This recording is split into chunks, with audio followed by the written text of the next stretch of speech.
భారత రాజ్యాంగ 75వ ఆమోదిత దినోత్సవం సందర్భంగా మంగళవారం హనుమకొండలోని అంబేద్కర్ విగ్రహానికి వర్ధనపేట ఎమ్మెల్యే కేఆర్ నాగరాజు పూలమాలలు వేశారు.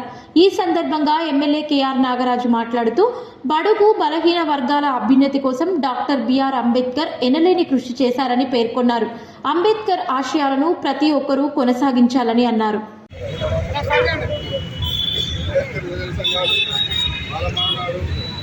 ఇంకా అన్ని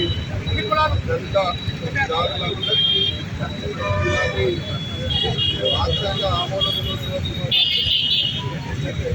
వాస్తవంగా రాజ్యాంగం 2 సంవత్సరాల 11,18 రాశారని చెప్తారు.